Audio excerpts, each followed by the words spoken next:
Hello, welcome to Nuke 234. This is Immersive VR Compositing in Nuke.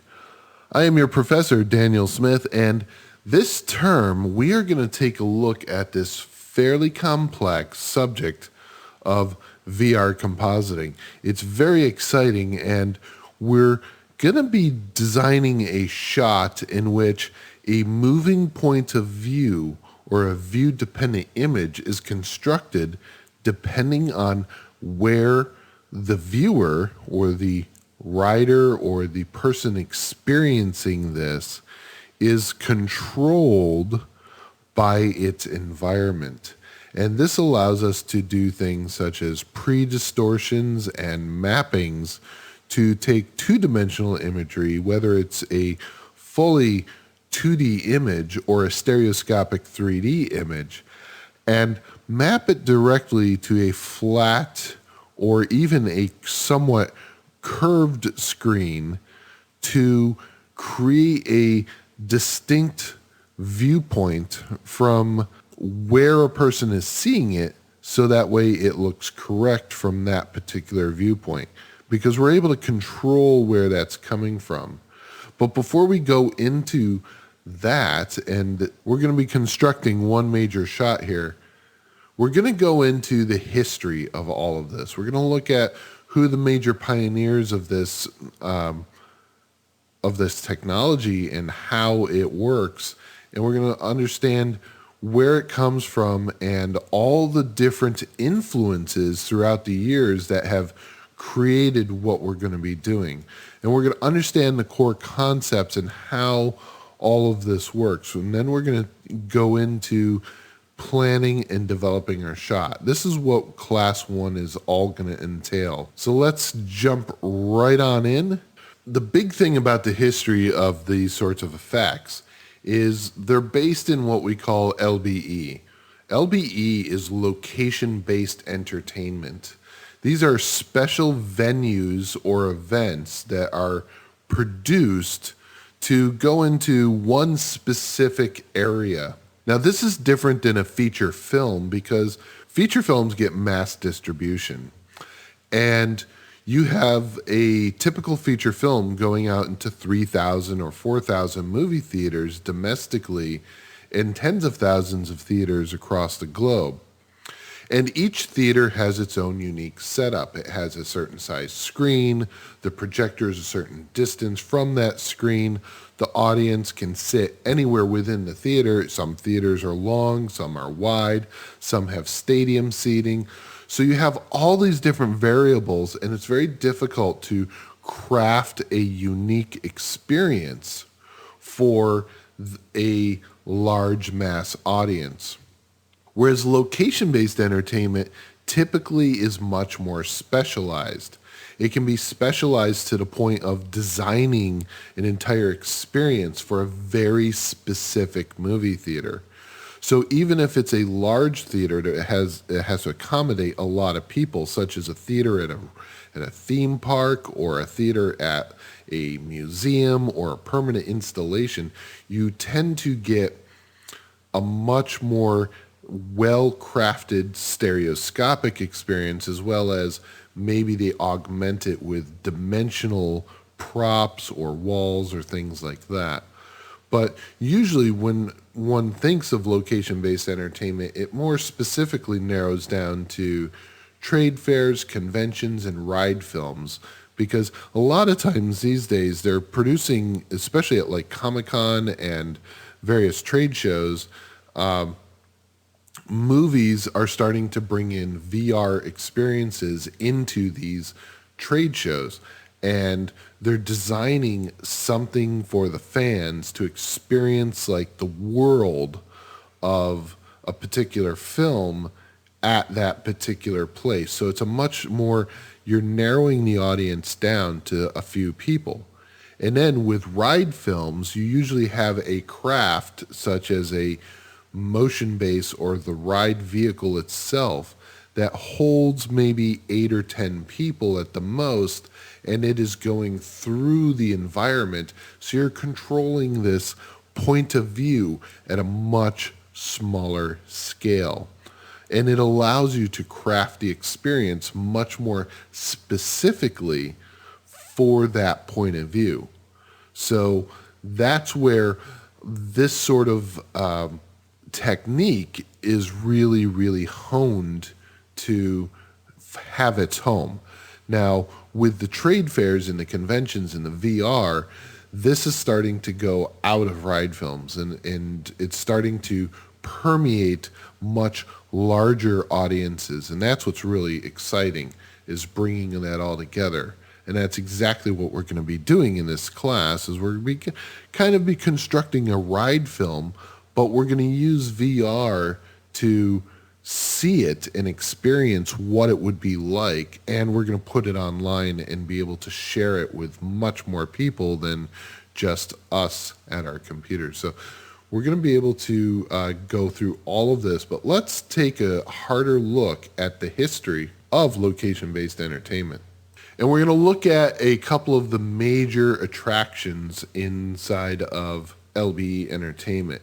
And I'm very fortunate to live and work inside of Universal Studios and be able to have access to these three of these biggest rides, which is the Gringotts Bank, the Transformers ride, and Spider-Man, because these are all awesome examples of what we're trying to do. And in fact, as of me recording this, I went into the park just today and rode all of these and got really refreshed on them. So this man is Doug Trumbull. Doug Trumbull is a legend of visual effects history. He is the guy that has been more responsible for some of the most stunning visual effects that still hold up to this day. He was involved in 2001, A Space Odyssey, Blade Runner Motion, Star Trek The Motion Picture, Close Encounters. He directed his own films, including Brainstorm and Silent Running. And one of the things that has been so influential with Doug is his work with Kubrick on 2001, A Space Odyssey. The film itself was meant to be an immersive experience. Kubrick designed a film that was light on narrative, and it was much more visual. It was meant to be experienced. It was meant to immerse yourself in the film. It was meant to be seen on a very large screen that wrapped around you, Cinerama, and you let the special effects envelop you and become part of your consciousness. And that had a profound effect on Doug, because what Doug did was he was so influenced by that he fell out of really doing visual effects just for movies, but pursuing immersive entertainment, becoming more with the film. Even today, Doug Trumbull is pushing things even further. There's been HFR at 48 frames per second. Well, Doug is trying to do 120 frames a second. And that's all an extension of ShowScan, which was a 60 frames per second VistaVision system that he pioneered early in the late 70s, early 80s. And what Doug did was he took this explosive combination, much like George Méliès invented our industry with visual effects, where Méliès was a vaudeville magician, and he took the idea of stage magic and the film camera and combined them with explosive results and created visual effects. Doug did the same thing here and created the ride film.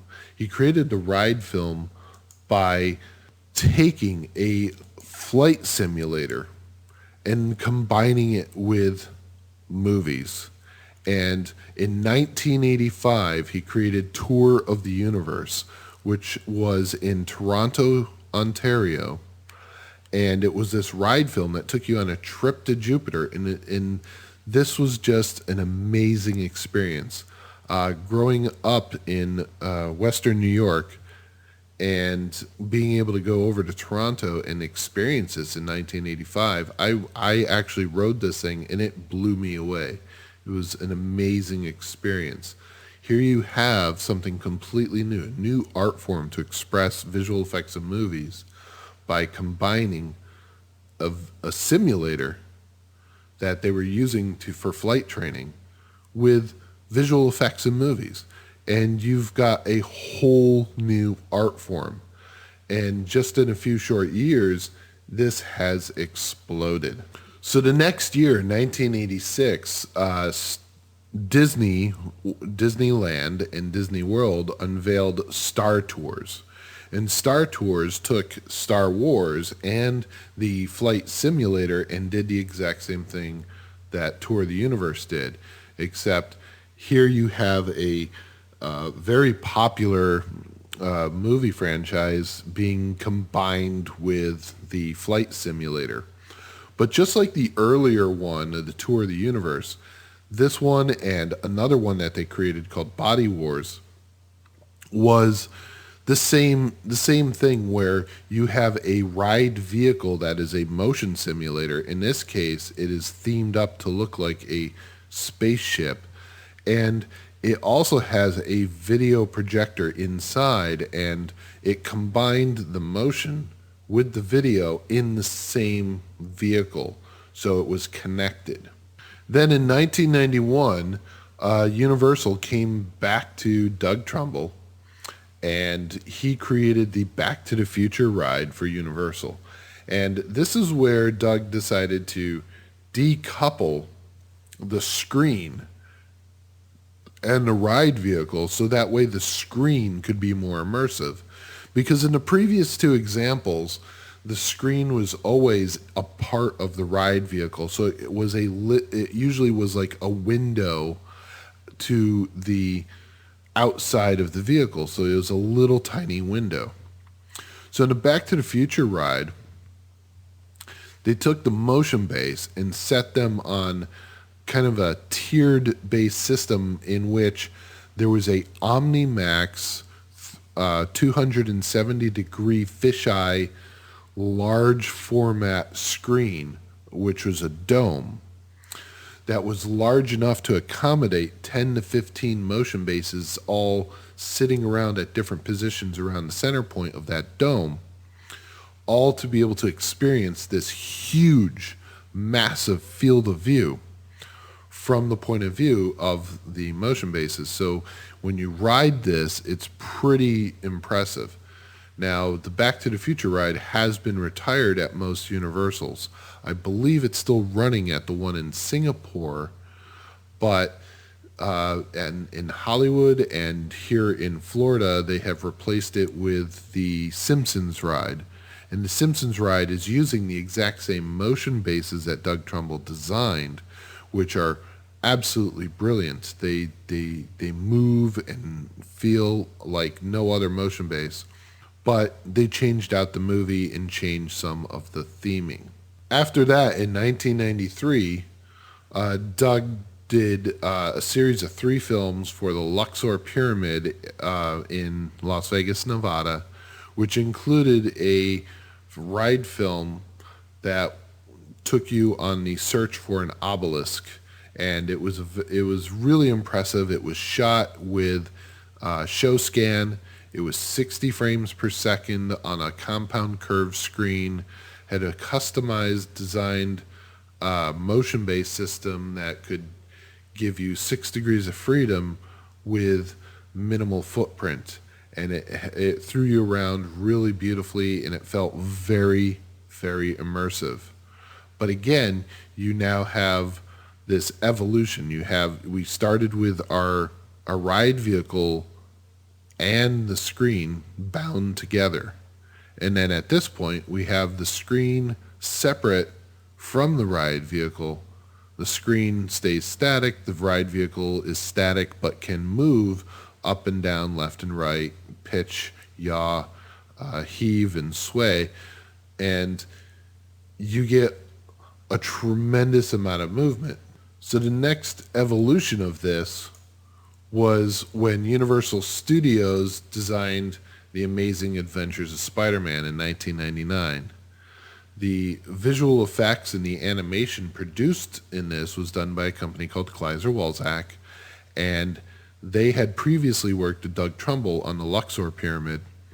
And the big innovation here with The Amazing Spider-Man is that they decided to create brand new ride vehicles that not only were motion platforms that could give you all the different kinds of motion that we previously were associated with, but they combined it with the dark ride. So that way the platforms would actually move on a track and move through this dark ride, encountering somewhere up to 14 different movie screens.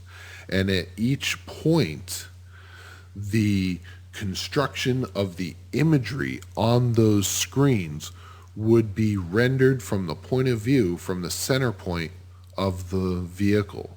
So that way, the 12 people in this vehicle would be experiencing a virtual world that would be created and contained from that moving point of view.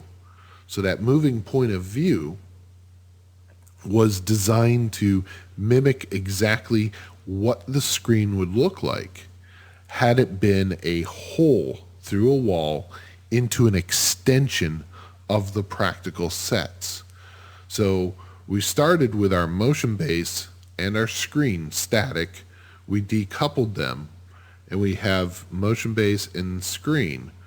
But now you have multiple screens, and you have multiple vehicles moving past the screens, encountering the screens, and treating them no longer as screens, but extensions of the world. And that's what was really, truly groundbreaking with Spider-Man. And that opened up all sorts of different possibilities. But the innovation really wasn't just at Spider-Man, because this sort of technique of understanding moving points of view and points of view for particular angles was created in the other media prior to this, and we're going to get into that in a second. In 2011, Universal basically recreated Spider-Man with a new IP, Transformers. You can see that the 12-person ride car is almost identical to the Spider-Man car, and it is. But this kind of upped it a little bit, higher quality animation, a little bit different storyline, but essentially it was the same ride, which was really well executed. And then most recently, we have Harry Potter and the Escape from Gringotts. This one took away from the ride vehicle, the standard type of ride vehicle, which was a motion platform, replacing it with an actual roller coaster. So this roller coaster is now your ride vehicle. Now, it doesn't have the same sorts of motions that a motion base could create, but they kind of gave it a little bit, because when these cars right here swing into a location where you're going to see something, see a high frame rate stereoscopic 3D image on the screen, you get the moving points of view, but the coaster car actually stops on the track separates, and the actual track has hydraulics on it that moves the car in a motion-based like way to give you an additional element of movement, which was very unique.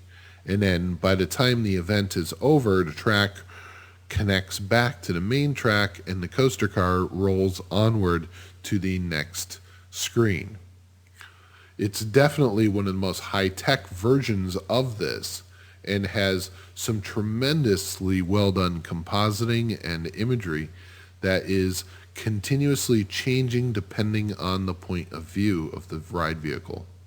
So you may have seen these on YouTube or Facebook, depending on how prolific you are on those, but these are passing around a lot lately, where people are showing you like a three-dimensional image, and then they rotate the paper around and you realize it was actually flat the whole around. They're kind of calling these amorphic images, and if you do a Google search, you'll come up with a lot of videos that show this technique off. And in fact, next week we're going to do a practical version of this in Nuke. But I call this VDI, or view dependent imagery, and a lot of these videos show this off, and it's basically, drawing on a grid and then distorting this. It's very similar to removing perspective with a tilt shift camera. And you'll also find this in a lot of sidewalk art, where they will draw things on the sidewalk to look a certain way from a particular angle. So they'll look at the way people are moving down the road and go, okay, so people are predominantly moving in this wave in this particular direction. So they design some sidewalk art so that way when people walk that way, they see this, they're taken aghast from it, and then they realize it's flat. Very cool stuff. We also have what is called a point of view sculpture. If anybody's ever seen the music video from OK Go, The Writing's on the Wall, that video really exemplifies this kind of dynamic POV, because they created this entire environment inside of their warehouse where they painted all these seemingly random shapes, but when the camera is at a precise location, everything lines up to see it correctly. And that's what's really unique about it, is that you get this dynamic point of view, and it's always changing, and it looks like chaos, but then it comes into this wonderful element.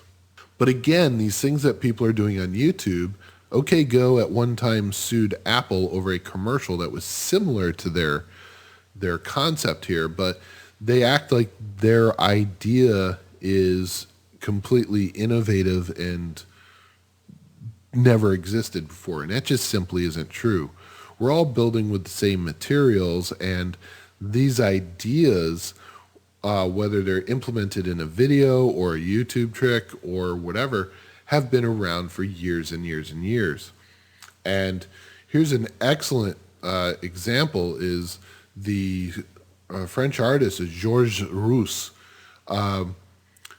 For years, he has done these exact same sorts of things, where he's created view-dependent imagery, where he would go into an environment and paint geometric shapes from all sorts of different objects and angles and such like this, and then he would take these pictures from that one point of view that would create exactly what he was intending, and put these up into art museums. And he's been very prolific and around for a very long time.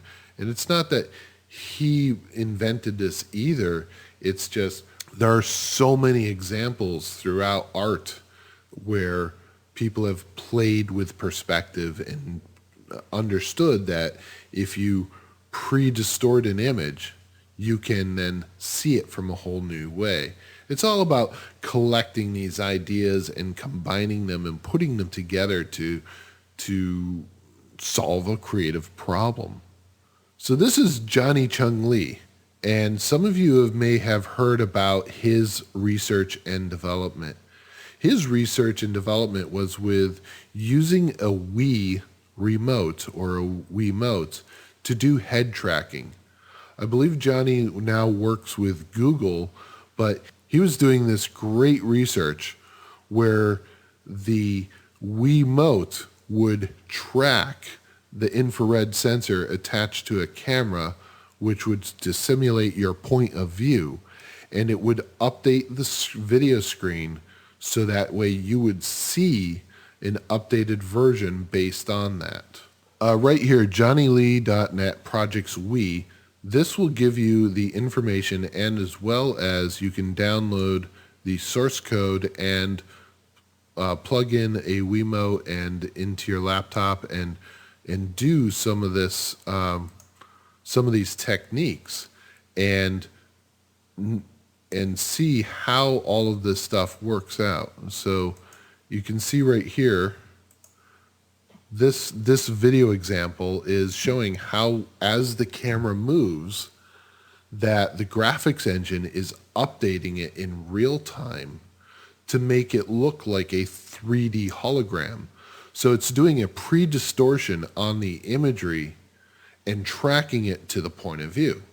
And this is exactly the exact same thing that we get when we see the new ride films such as Gringotts and Spider-Man and Transformers, and exactly what we're going to be doing is it's taking the idea of a moving camera and taking the imagery, the 2D imagery that we were going to make, and creating a view-dependent image that will look correct from that point of view, so that when we play it back, it'll look accurate and three-dimensional. Now, you can download an app from i3D on the App Store for iPhones and the Google Play Store for Android that does this exact thing on your tablets and cell phones. So you can give this a try. It'll face track you and this simulation of view-dependent imagery. And that's another thing, is even the new 3DS, if anybody has a Nintendo new 3DS, it has employed this same technology. It's got a front-facing camera that tracks your face, and it updates its stereoscopic, glasses-free display by continually shifting the pixels behind the display to create a stabilized three-dimensional image that stays locked to your face. And you can even, like, in some of the games, you can actually peer behind the edge of the screen and see additional information around it. And it's amazing technology. If you have a chance to get a hold of a new 3DS that has the face tracking, I highly recommend trying it out, because it's really an excellent example of this sort of tech implemented into a consumer product. All right, so now we're going to dive into some of the core concepts of our course. And one of the biggest concepts is that we're going to be using a ride base, or a ride vehicle, or a motion base. And our inspiration is the primary style of motion base known as a Stewart platform.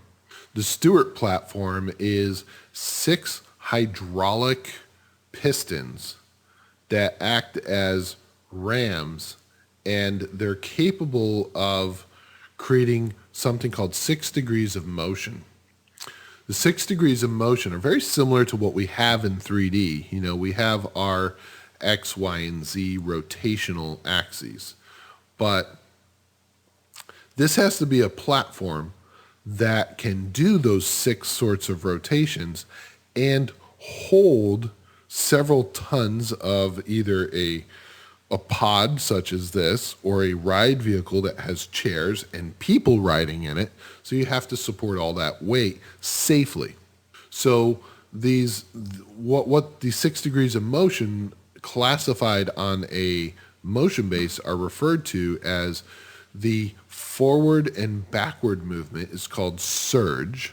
Up and down is referred to as heave, and a left and right motion is also known as sway. Now, we're going to primarily focus on those sorts of movements. Now, Universal Studios has a patent for their particular Stewart platform for their Spider-Man and Transformers ride, because they were able to very cleverly engineer a Stewart platform with also a ring around it here to be able to actually spin the entire vehicle 360 degrees, which you wouldn't normally be able to do with just these hydraulics, because they do have a limit on about a 30-degree rotation, either in positive or negative space. So They have a patent for a particular one, and we're not going to be using that one, but we're going to be using the base Stuart platform, which will allow us to move our vehicle around, and it's pretty spectacular because you can get a lot of range of motion, and you get a certain amount of visual motion from what you see on screen. So if you show on screen somebody like falling forward, but you just move that platform a little bit up and over, give it a little surge and a little bit of heave, it convinces the brain that there's enough motion kicking up by the platform rising up literally like maybe 8 inches.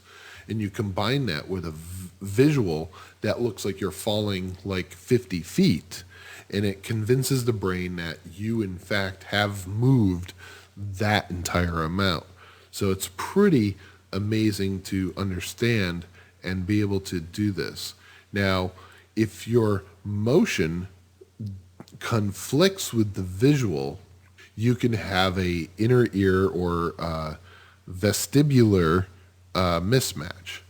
So if your inner ear mismatches with what your eyes are seeing, well, that's when people get motion sickness. Like when you're in a boat and you can't see the outside, but you feel the boat moving, people get sick because they don't see it, but their inner ear feels it. So it's really critical that this process gets done correctly, that the motion marries with the visual. Now, the pre-distortion or view-dependent imagery is really critical because this is an example of perspective shifting. It's the same as a tilt shift lens, and understanding how you're going to pre-distort is the key. So if you're in a vehicle that is on the ground looking up, and normally you would see this sort of image, then on a flat projection screen, you need to pre-distort it so it looks correct. So that way when you're back down here looking up, it will look this way. So understanding how we're going to take a grid and remove the distortion, or add, not necessarily remove the distortion, but add the distortion. So it's kind of the opposite, where in photography, you'll take a picture and you'll have this distortion, and you want to remove it so it looks correct. Or like 3D tracking. In 3D tracking, we have lens distortion. You want to remove it so it looks correct. Well, here, we want to do the inverse. We want to add distortion before you see it, so when you see it from that point of view, it looks correct. Otherwise, it's not going to look correct and it's going to look distorted. So by pre-distorting it, it will look correct. Now, let's talk a little bit about our shot. So this troll character is going to reach out of the screen in stereoscopic and try to swipe at the ride vehicle as it moves past this screen. These boxes with this checkerboard pattern represent practical, real set environment. Now we're going to detail that out, and these are going to be probably actual like rocks or trees or something like that makes sense for our shot, because we want to have some elements that are in front of our screen that blend and harmonize with elements behind the screen. So we're going to try to create that sort of environment, very similar to what a real location-based entertainment film would look like. We've got a couple of things that we need to address. So we're going to be, in the coming weeks, we're going to be designing our ride path, and we're going to be taking a motion-based object that's been rigged in Maya, and we're going to be pulling it along a path to create the environment. And we're going to have this character pre-animated, and we're going to show you how to render that from the point of view of the ride vehicle, because there's a bunch of things that we have to think about when doing that. And in some cases, we have to render a much larger resolution than what our target resolution will be, because we're going to be rendering it from a very far away, and we need a lot of overscan area. So we're going to determine what that pre-distortion is. We're going to figure that out, and we're going to mathematically decouple the original imagery and make it so it is pre-distorted, and we're going to final comp that shot. So we're going to get that full shot, take it through all the way in several classes to a final state. And then we're going to take a class in which we're going to implement the VR sets. Now, the VR sets are what I showed you in the previous slide, which is a 3D elements that can sit in front of the screen that will blend into the screen. And we're also going to have a virtual ride vehicle, so that way when we look around in virtual reality, that it's like we're actually in the ride vehicle going by this screen and experiencing what it would be like had this attraction been built, what it would feel like. And then we're going to re-render the entire shot with the screen, the VR sets, and the ride vehicle with 360-degree stereoscopic cameras. So those cameras will be placed in the center of our ride vehicle and give us a 360 view. And then I'm going to show you how to put those all together and put those up on to a video sharing site such as YouTube 360, but YouTube 360 doesn't support stereo yet. And then there's another site called Viridio that does support stereo, and we're going to put that up on there. And then we're going to be able to use our Oculus Gear VR or our full Oculus Rift, simple Google Cardboard. It's going to be really, really awesome. We're going to be able to experience this as if we were in the actual location-based entertainment venue. That's all for this week. Next week, we're going to be taking a look at actually understanding the pre-distortions and doing some practical real-world pre-distortions, much like the anamorphic images. And we're also going to be using Nuke to set up several pre-distortion concepts. It's a very exciting class. It's going to really set the foundation for what we're going to be doing. And I really can't wait to hear what you guys think in the forums.